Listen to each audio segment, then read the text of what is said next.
उसने जाके कहा चौधरी साहब आपको मालूम है आपकी गंदम के साथ क्या असर होता है? उसने कहा मुझे तो नहीं पता क्या असर होता है, मैं तो गंदम मदरसे में भिजवा देता हूं। उसने कहा आधी गंदम तो मौलवी साहब के घर चली जाती है।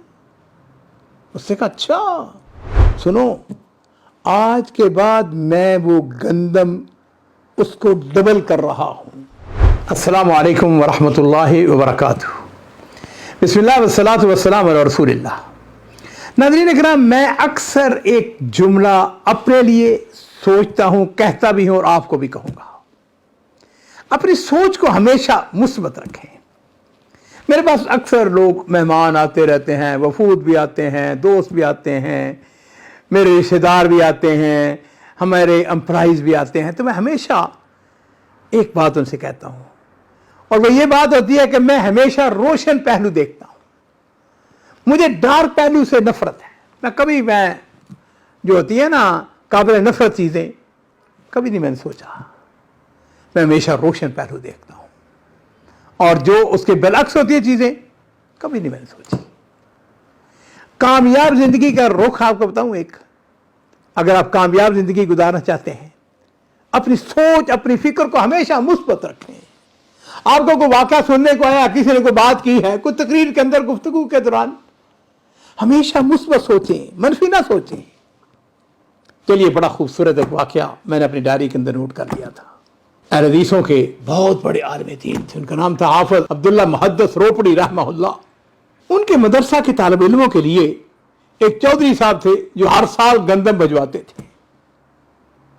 अब लोग जो है मुख्तलिफ किस्म के, मैंने अर्ज किया ना, तबाह मुख्तलिफ होते हैं, कोई शरीर होते हैं, कोई हासद होते हैं। कोई आदमी था जिसको हाफिज अब्दुल्ला मुहद्दिस रहमहुल्लाह के साथ हसद था, शर था उसके दिल में। वो शरीर आदमी जो है हासद उन चौधरी साहब के पास चला गया जो गंदम उनको दिया करते थे, मदरसे को गंदम देते थे। उसने जाके कहा चौधरी साहब आपको मालूम है आपकी गंदम के साथ क्या असर होता है? उसने कहा मुझे तो नहीं पता क्या असर होता है, मैं तो गंदम मदरसे में भिजवा देता हूं। उसने कहा आधी गंदम तो मौलवी साहब के घर चली जाती है। उसने कहा अच्छा, तो जो मैं गंदम भिजवाता हूं उसका एक हिस्सा मौलवी साहब के घर, हाफिज अब्दुल्ला मुहद्दिस रोपड़ी के घर चला जाता है? उसने कहा हाँ। अजीजो, इसको कहते हैं मुस्बत सोच। अल्लाह ताला उस चौधरी साहब की कब्र पर करोड़ों रहमतें फरमाए। उसने पता है क्या किया? वो आगे बढ़ा और उस आदमी को गले लगा लिया और कहने लगे कि मुझे मालूम नहीं था, अल्लाह तुम्हें जज़ाए खैर अता फरमाए, तू पहले क्यों नहीं आया, तुझे मुझे बताया क्यों नहीं, तूने मेरी मदद क्यों आज कर दी? सुनो, आज के बाद मैं वो गंदम उसको डबल कर रहा हूं। तालिब इल्मों का खाना बिलाशुबा बड़ी रहमत और बायसे बरकत है, मगर बात सुनो, मेरे लिए ये एजाज और फख्र की बात है कि वक्त का एक मुहद्दिस मेरी गंदम को खाता है, जिसका सारा दिन काल अल्लाह व काल रसूल में कहने में गुजर जाता है। और इसके अजर व सवाब में मुझे कोई शक नहीं है कि अगर मेरी गंदम एक वक्त का मुहद्दिस खाता है, मेरी खुशकिस्मती क्या क्या नहीं। साथियों, कुरान पाक ने एक आयत के अंदर अल्लाह ताला फरमाते हैं वक़ूलू लिन्नासि हुस्ना, लोगों के साथ अच्छी बातें किया करें। उलमाए किराम की खिदमत करना, उनको फंड्स मुहैया करना, उनकी यानी ज़रूरियात का ख्याल रखना। मुझे लगे तो एक वाक़या याद आ गया। मेरे पर्सनल शाम के एक बहुत बड़े मुहद्दिस थे, शेख अब्दुल कादिर अरनाउत रहमहुल्लाह, मुहद्दिस थे, मुहद्दिस असर।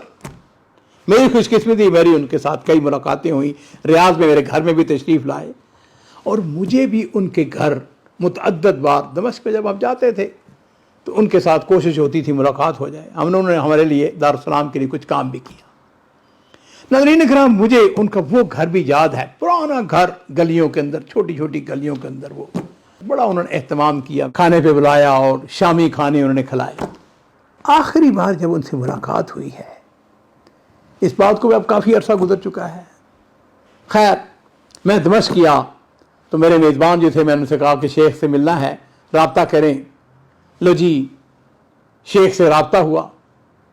उन्होंने اپوائنٹمنٹ دے دی, ہم چلے گئے.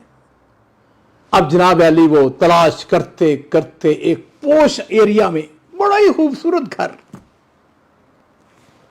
میں بڑا حیران, کیونکہ میں مالی طور پر جانتا تھا ان کی مالی حالت کوئی اچھی نہیں ہے. لو جی, ان کا انداز تھا وہ اپنے گفتگو یا شیخی کر کے وہ بلاتے تھے. خیر بڑی انہوں نے عزت کی.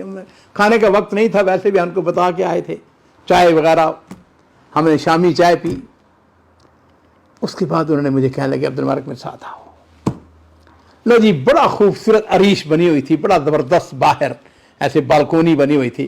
ہم دونوں بالکونی کے اندر بیٹھ گئے. مجھے کہنے لگے عبد المالک تمہیں تعجب ہوگا اور تم سوچ رہے ہوگے کہ یہ اتنا خوبصورت گھر شیخ کے پاس کہاں سے آ گیا. کہنے لگے عبد المالک میں نے کبھی سوچا بھی نہیں تھا, اور میں جانتا ہوں ذاتی طور پر.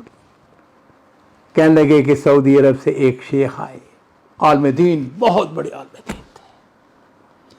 کہنے لگے میرے گھر میں آئے, میرے گھر کو دیکھا, اور پھر کچھ عرصہ گزرا, دوبارہ تشریف لائے, اور ان کے ہاتھ میں اس گھر کی چابی تھی.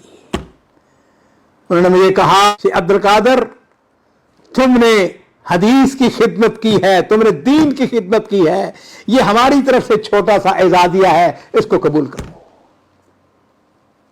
میرے عزیزو, علماء جو ہیں خدا کی قسم زمانے کے معاشرے کے سب سے بہترین اگر کو لوگ ورثۃ الانبیاء ہیں, ہم ان کی خدمت کیوں نہ کریں, ہم ان کے کیوں نہ پیر دبائیں, ہم ان کے گھر میں کیوں گفٹ نہ بھیجیں.